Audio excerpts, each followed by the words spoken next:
Current, है ना। सबसे पहले ये समझते हैं कि व्हाट इज करंट, है ना। विद्युत धारा पढ़े हम लोग। विद्युत धारा क्या है? विद्युत धारा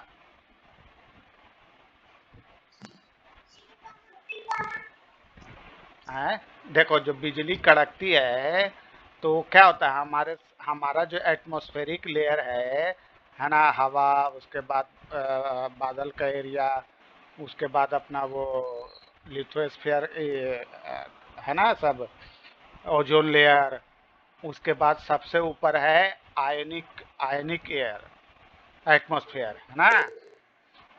ठीक है, यहाँ पर सिर्फ इलेक्ट्रॉन्स रहते हैं। क्या रहते हैं? इलेक्ट्रॉन्स। हाँ, अच्छा अच्छा।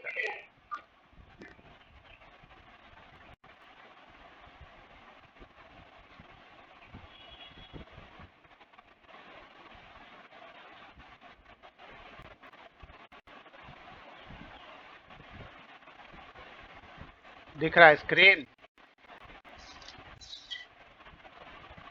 हाँ हाँ, तो क्या नाम है, तो यही है, इलेक्ट्रॉन जब थंडर का टाइम आता है, बिजली कड़कता है तो जमीन के तरफ आता है, और जमीन के तरफ क्या है? प्लस, है ना, पॉजिटिव आयन। तो ये आपस में जब स्पार्किंग होता है तो हमको करंट महसूस होता है। इसका मतलब है कि करंट डेवलप होने का मेन रीजन क्या है? चार्ज, इलेक्ट्रॉन, है ना। इलेक्ट्रॉन और प्रोटॉन अगर नहीं रहेगा तो वहां पर करंट चार्ज नहीं, मतलब करंट नहीं होगा, है ना। तो अब करंट को हम लोग इसी तरह से डिफाइन करते हैं कि भाई करंट क्या है? तो rate of flow of charges, है ना। तो अब जैसे देखते हैं हम लोग कि कोई, अब सपोज करो हमने एक एरिया ले लिया, ठीक है। अब इससे कोई चार्ज पास हो रहा है, उल्टा बना दिएगा।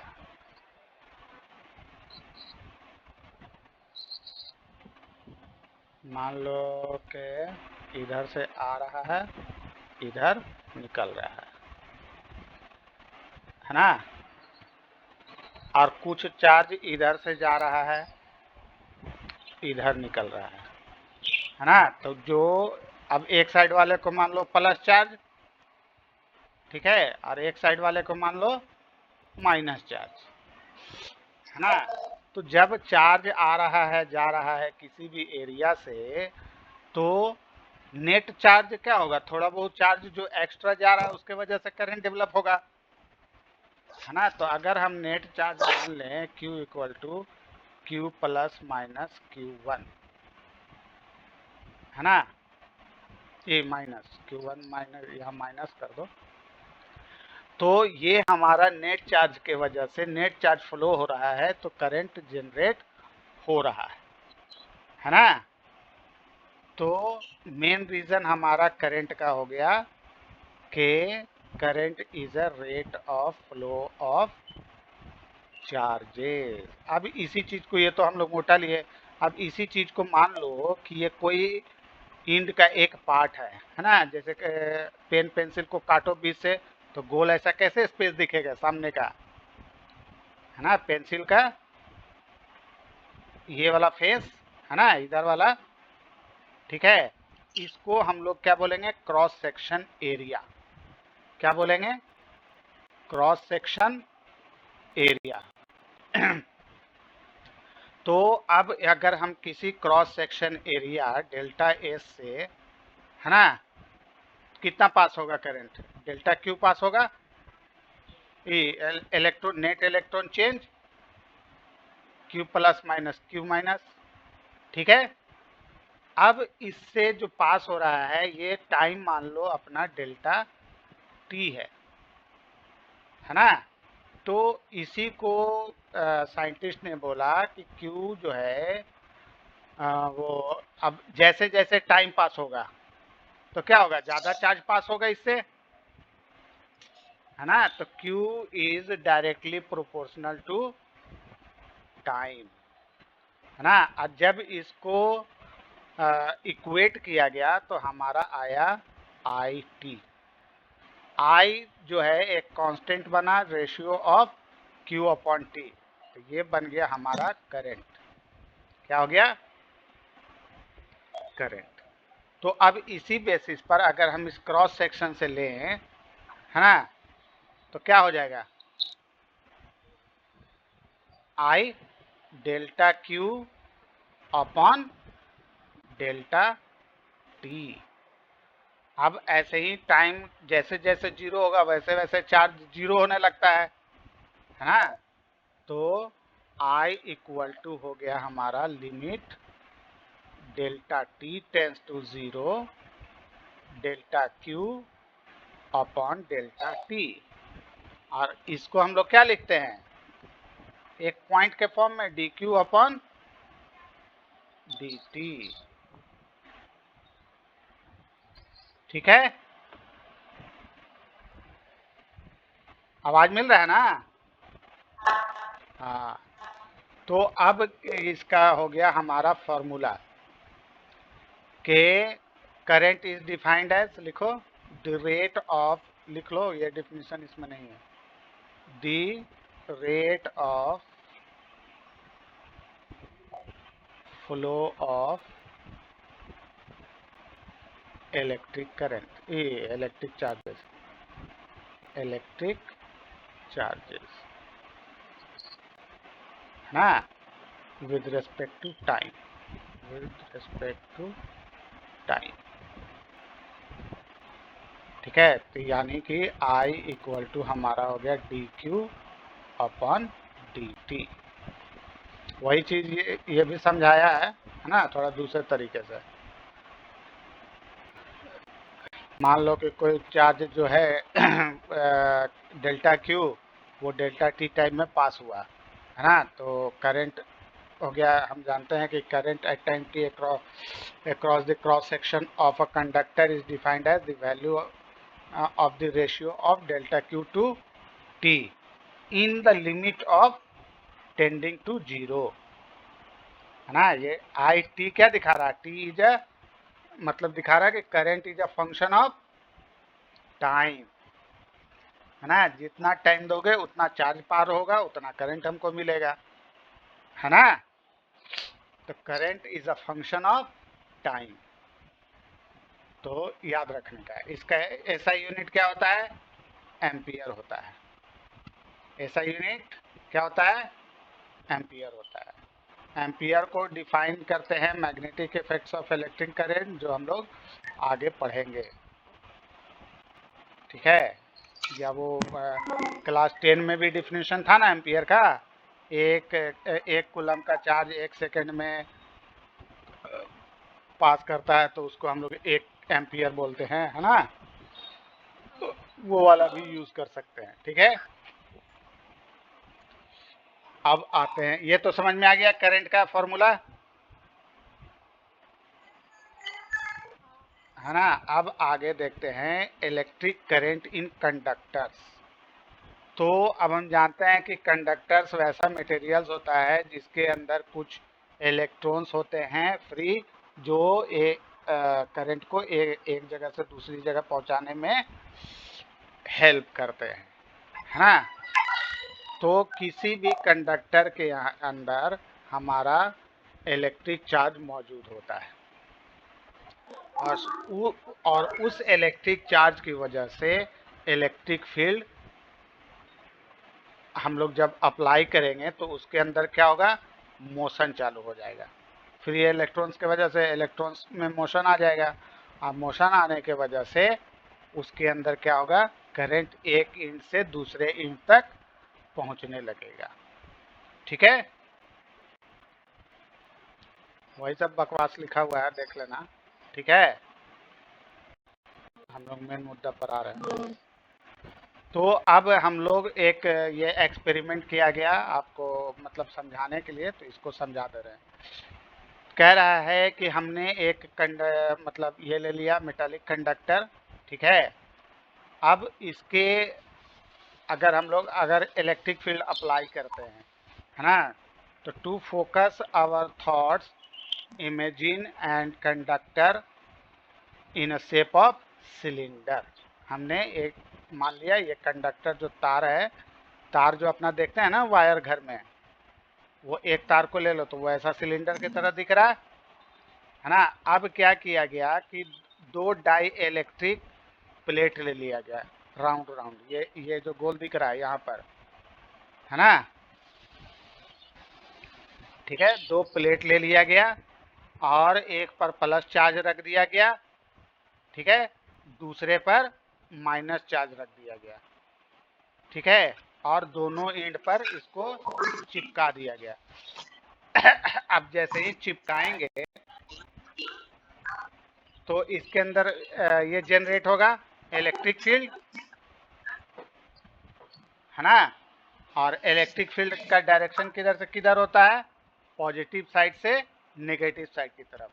इसका मतलब कि इसके अंदर क्या जनरेट हो जाएगा, इलेक्ट्रिक फील्ड, ठीक है। तो इलेक्ट्रिक विल का यहाँ पर बोल रहा है कि electric field will be created and directed from positive towards negative, ठीक है। अब इसके अंदर जो है इलेक्ट्रॉन जो है वो एक्सेलरेट होने लगेगा, यानी कि तेजी से चलने लगेगा जैसे ही इसको चार्ज मिलेगा तो, है ना। और जब इलेक्ट्रॉन मूव करने लगेगा तो इसके अंदर करंट पास होने लगेगा।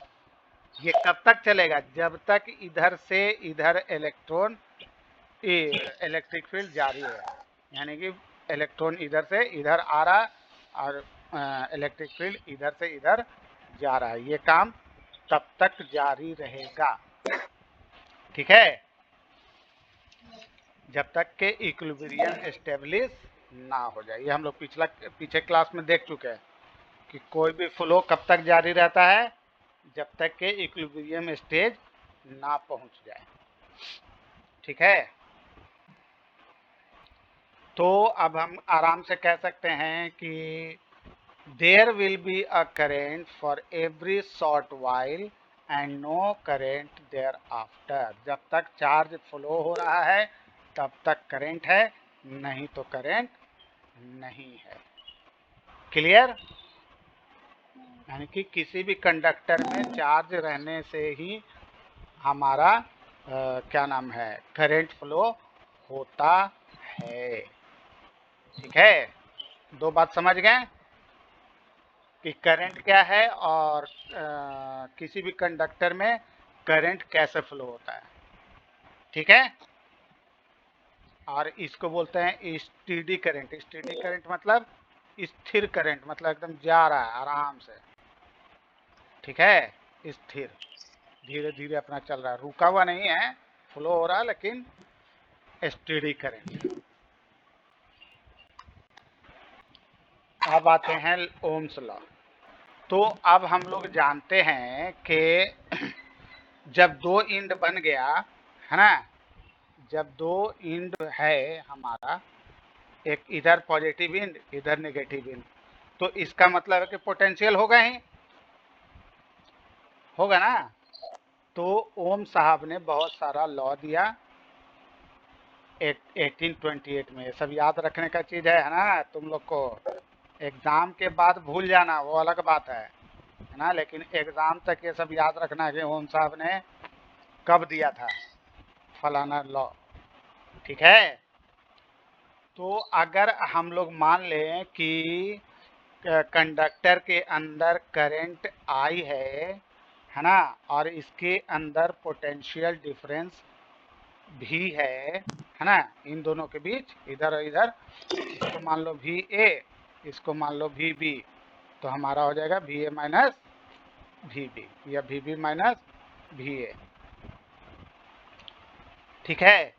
तो इन्होंने कहा कि जो पोटेंशियल डिफरेंस है ये भी और इसके अंदर जो करंट चल रहा है आई, है ना, ये दोनों डायरेक्टली प्रोपोर्शनल है ना। मीन्स करंट बढ़ाएंगे तो वोल्टेज बढ़ेगा, वोल्टेज बढ़ेगा तो करंट बढ़ेगा, है ना। अगर घटेगा तो करंट घटेगा। जैसे मान लो एक बैटरी है, तो हमको कम करंट मिल रहा है। अगर 5 बैटरी लगाएंगे तो ज़्यादा करंट मिलेगा, अगर 50 बैटरी लगाएंगे तो और ज़्यादा मिलेगा, है ना। तो यही ओम साहब ने बोला कि V is directly proportional to I। और जब इस प्रोपोर्शनल को इन्होंने कन्वर्ट किया इक्वलिटी में, इसको बोलते हैं प्रोपोर्शनलिटी, याद रखने का, प्रोपोर्शनलिटी, है ना। यानी कि ये सिर्फ हमको ये बताता है कि करंट बढ़ेगा तो वोल्टेज बढ़ेगा, करंट घटेगा तो वोल्टेज घटेगा, है ना। और ऐसा लिखा रहेगा अगर कहीं पर तो इसको बोलते हैं यूनिवर्सली प्रोपोर्शनल, है ना। यानी कि x घटेगा तो v बढ़ेगा, अगर x बढ़ेगा तो v घटेगा। ये सब दिमाग में सेट रखना है, पहले भी बता चुके हैं लेकिन एक बार और याद दिला देना। और इसको अब हम लोग कन्वर्ट करेंगे इक्वलिटी में, हमेशा कन्वर्ट किया जाता है ना। तो इक्वलिटी में कन्वर्ट करने के लिए हम एक कांस्टेंट जोड़ देते हैं, तो ये हो गया आर आई। जैसे कैसे हम लोग वो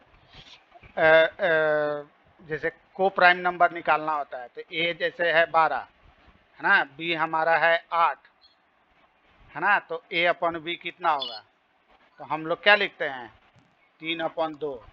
ये कैसे लिख दिए, इन दोनों के एचसीएफ से डिवाइड कर दिए, है ना। तो इसका मतलब है कि हमने 12 को डिवाइड किया किससे, 4 से, और 8 को डिवाइड किया किससे, 4 से, है ना। तो किसी भी नंबर को उसके एचसीएफ से डिवाइड करते हैं तो हमको ये मिल जाता है ना। तो अब हम लोग लिख सकते हैं ऐसे a equal to 3k, b equal to 2k, जहाँ k क्या है, कांस्टेंट है। तो हमेशा प्रोपोर्शनलिटी को इक्वलिटी में जब भी बदलेंगे तो एक कांस्टेंट आएगा ही, ठीक है।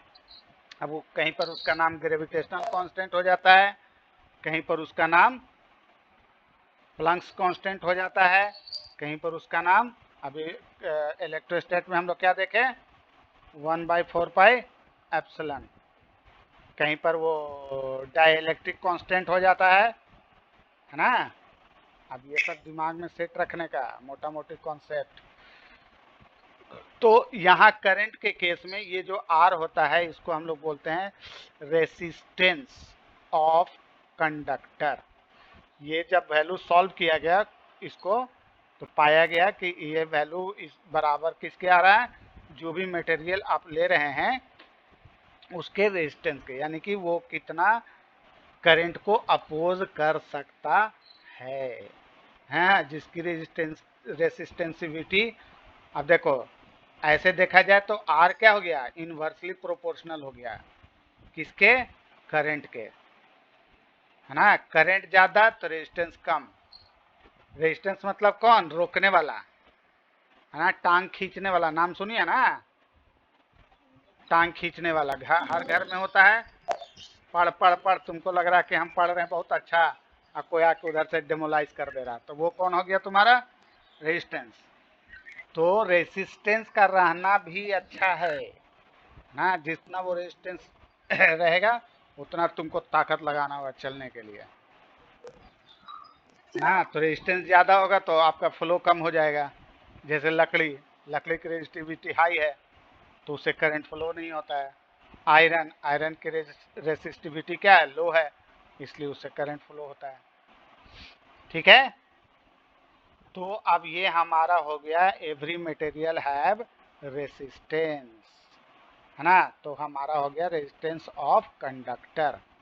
अब ये फॉर्मूला बन गया, अब इसको हमेशा याद रखेंगे, V equal to R I, या R equal to V I, V upon I, या I equal to V upon R। 10 class पढ़े ना, ये भी 10 क्लास में ही हम लोग पढ़ चुके हैं। R को हम लोग यूनिट ओम से रिप्रेजेंट करते हैं, है ना। R को ओम से, करंट को एम्पियर से, और वोल्ट को, इसको पोटेंशियल को वोल्ट से, याद रखने का, ठीक। तो अब हम लोग अगर हाँ, तो अब बाद में जब रिसर्च किया गया तो ये पता चला कि आर जो है ना वो डायमेंशन पर भी डिपेंड करता है। ठीक है, depend of R on the dimensions of the conductor, यानी कि उसके लेंथ और क्रॉस सेक्शन एरिया पर डिपेंड करता है। जैसे मान लो कि अब हम कोई ई ले लिए,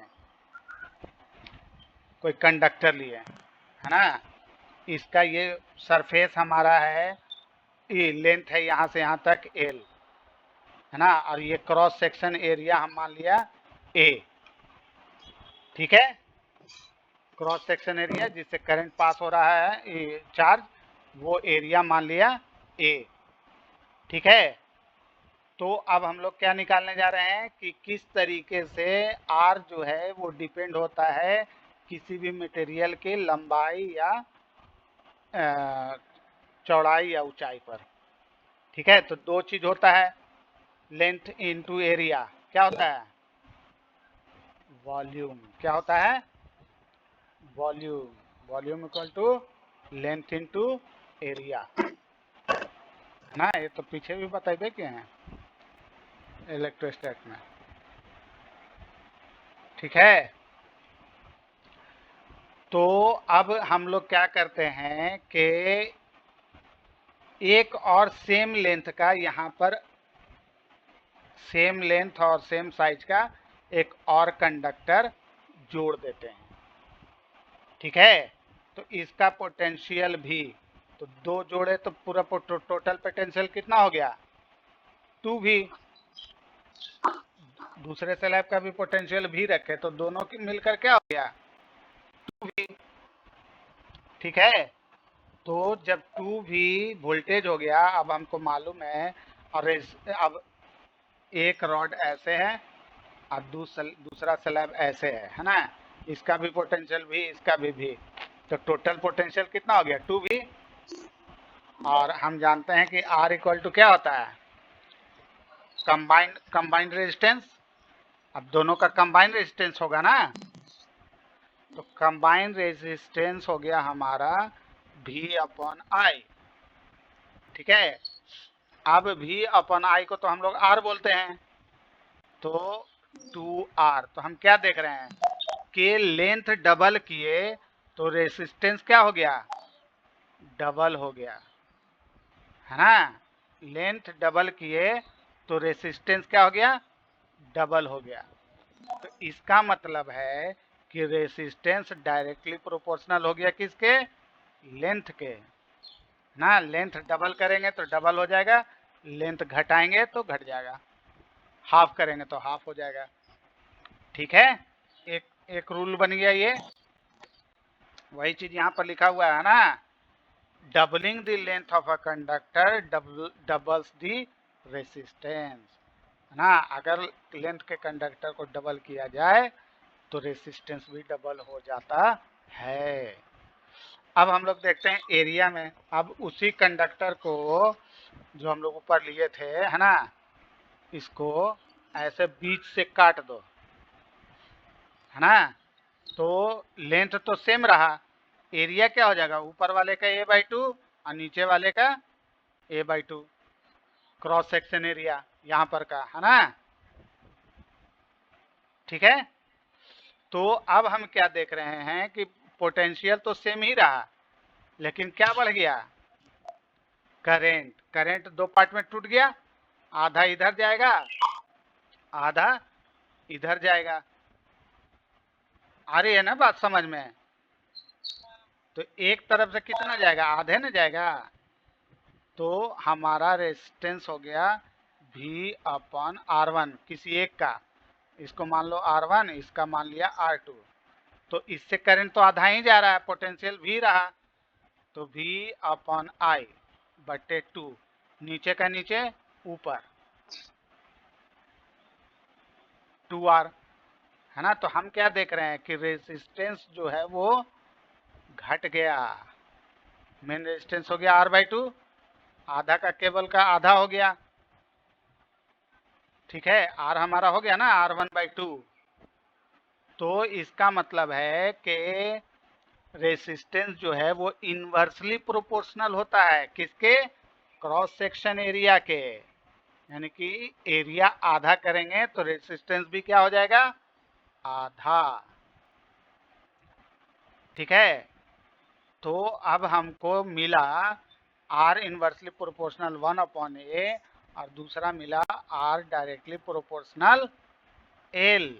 अब दोनों को कंबाइन करके तो हम बोल ही सकते हैं हम लोग कि R is directly proportional to L/a, है ना। अब ये इस प्रोपोर्शनलिटी को जब हम लोग कन्वर्ट किए तो हमको मिला एक कांस्टेंट जिसका नाम था रेसिस्टिविटी, है ना। इसका जब वैल्यू नॉर्मल वैल्यू मतलब एब्सोल्यूट वैल्यू रखकर जब निकाला गया ना तो वो आया रेसिस्टिविटी के बराबर। ठीक है, रेसिस्टिविटी मतलब कि किसी भी मटेरियल के अंदर इलेक्ट्रॉन को अपोज करने की कितनी ताकत है ना, उसको बोलते हैं रेसिस्टिविटी। ठीक है, तो हमारा रेसिस्टिविटी हो गया हमारा रो, इसको क्या बोलेंगे? रो। अब ये जो है डिपेंड करता है कंडक्टर के मटेरियल पर, ना कि डायमेंशन पर, है ना। डायमेंशन पर जब जो डिपेंड करता है उसको बोलते हैं रेसिस्टेंस। क्या बोलते हैं? रेसिस्टेंस। और जो मटेरियल की अंदर की प्रॉपर्टी है करंट को रोकने की या फ्लो होने देने की, उस प्रॉपर्टी को बोलते हैं क्या? रेसिस्टिविटी। Is that clear? तो हमारा अब यहाँ पर दूसरा फॉर्मूला हो गया R equal to rho L by A. किसका नेट जा रहा है?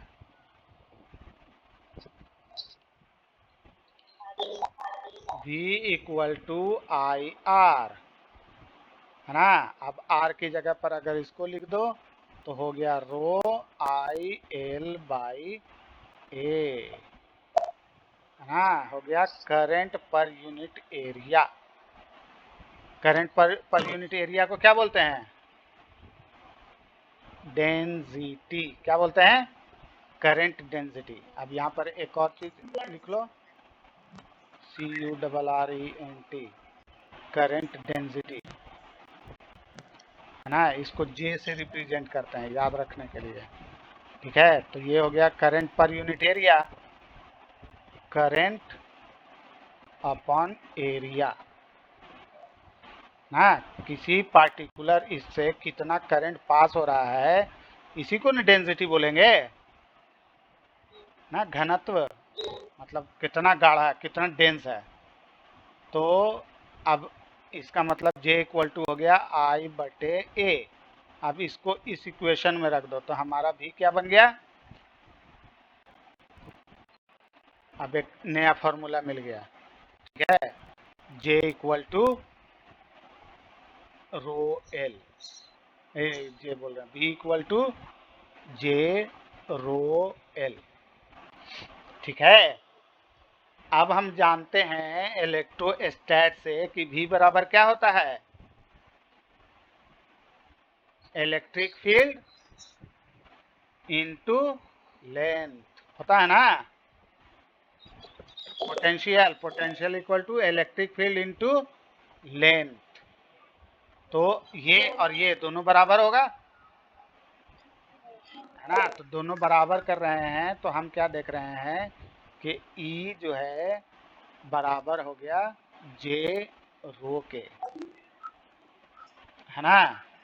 तो अब यहाँ पर हमको ये मिल गया किस फॉर्म में? मैग्नीट्यूड के फॉर्म में। किस फॉर्म में है ये? मैग्नीट्यूड के फॉर्म में। अगर हम इसको, और ये भी नॉर्मल टू सरफेस ही रहेगा क्योंकि अगर हम लोग जब भी लेते हैं तो ऐसे पास हो रहा है, तो ये सरफेस के नॉर्मल है ना 90 डिग्री पर, है ना। तो वही बोल रहा है कि the above relation for magnitude of E and J can indeed be cast in vector form. हम लोग इसको वेक्टर फॉर्म में भी लिख सकते हैं। और वो कैसे होगा? तो E vector equal to rho J vector. ठीक है। तो अगर हम लोग इसको उल्टा लिखना चाहें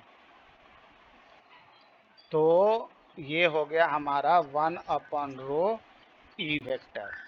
तो हम लोग बोल सकते हैं कि करंट डेंसिटी है ना, current density is equal to 1/रो इंटू इलेक्ट्रिक फील्ड ना, दोनों एक ही डायरेक्शन में है। ठीक है। तो अब इसको जो है 1/रो को बोलते हैं सिग्मा, है ना, इसको बोलते हैं कंडक्टिविटी। 1/रो को क्या बोलते हैं? कंडक्टिविटी। ये क्या है? ये भी प्रॉपर्टी है मटेरियल की, जो बताता है कि कितना वो कंडक्ट करेगा। देखो रेसिस्टिविटी बताता है कि कितना वो रोकेगा, तो उसका उल्टा होगा ना, कि कितना जाने देगा, तो वो हो गया कंडक्टिविटी। तो रेसिस्टिविटी का रेसिप्रोकल कंडक्टिविटी। ठीक है, रेसिस्टिविटी का रेसिप्रोकल कंडक्टिविटी। तो अब इस पर Ohm law is often stated in equivalent form इतना, यानी कि जो हम लोग उसमें क्या नाम है इलेक्ट्रिक फील्ड लेते थे, अब यहाँ हमारा क्या हो जाएगा? Current density. क्या हो जाएगा? Current density. और ये होगा जे इक्वल टू सिग्मा ई। ठीक है, यहीं तक रहे थे तो और पढ़ा दें।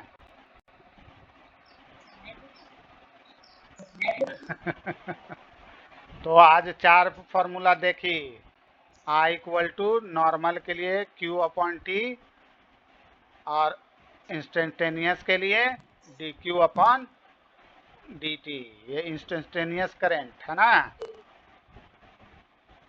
एक क्षण में पार होने वाला। उसके बाद हम लोग क्या देखे? V equal to IR। बता तू लोग को कैसे याद नहीं हो रहा? हम लोग को तो बस सर 2 घंटा पढ़ाते थे, अब फिर पूछ देते थे कि क्या क्या पढ़ा है, धड़ाधड़ बता देते थे। हाँ, अब इसी को हम लोग 3 तरीके से लिखते हैं, है ना। ये एक ही फॉर्मूला है, लिखा गया 3 तरीके से है। इसके बाद हमने देखा rho equal to R equal to rho L by A. उसके बाद देखा हमने क्या? ई इक्वल टू कितना?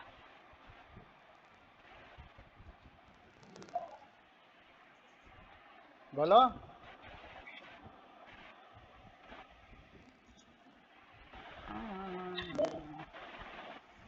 जे रो एल, है ना। फिर कि जे रो खाली भी इक्वल टू इतना देखे हम लोग, है ना। ई हमारा हो गया जे रो, है ना। इसको उल्टा कर दिए तो जे हो गया हमारा सिग्मा ई, है ना। ये हो गया कंडक्टिविटी, ये हो गया रेसिस्टिविटी, ये हो गया रेजिस्टेंस। तीनों में डिफरेंस समझ में आया? रेजिस्टेंस उसकी कैपेसिटी बताता है कि कितना पार होने वाला है ना। रेसिस्टिविटी मटेरियल की कैपेसिटी बताता है कि वो मटेरियल कितना करंट को रोकने वाला है। और कंडक्टिविटी बताता है कि वो मटेरियल कितना करंट को पास होने देने वाला है ना। रेजिस्टिविटी हम लोग मटेरियल को अब मोटा बनाएंगे। जैसे देखते हैं ना वो हीटर हीटर हीटर का तार को देखेगी तो वो लाल हो जाता है ना, लाल हो जाता है गरम। जबकि अपना वो जो करंट पास हो रहा है उसमें क्या देख रहे हैं हम लोग केबल में? कहीं पर गर्म होते दिख रही है तार? नहीं होता है, क्यों? Due to resistivity. यही चीज हम लोग अब पढ़ने जा रहे हैं, ठीक है। तो इतना आज का फॉर्मूला है, ये सब बस डायरेक्ट फॉर्मूला को कॉन्सेप्ट के साथ समझ के रखने का है ना। नीट में तुम लोग को डायरेक्ट पूछेगा एकदम, बस फॉर्मूला दे देगा और क्वेश्चन पूछ देगा, है ना। कहेगा find the resistivity if resistance equal to इतना, लेंथ इक्वल टू इतना, एरिया इतना, या एरिया कुछ और फॉर्म में दे देगा, है ना। तो बस दिमाग में रखना है कि कैसे हम लोग को क्या करना है।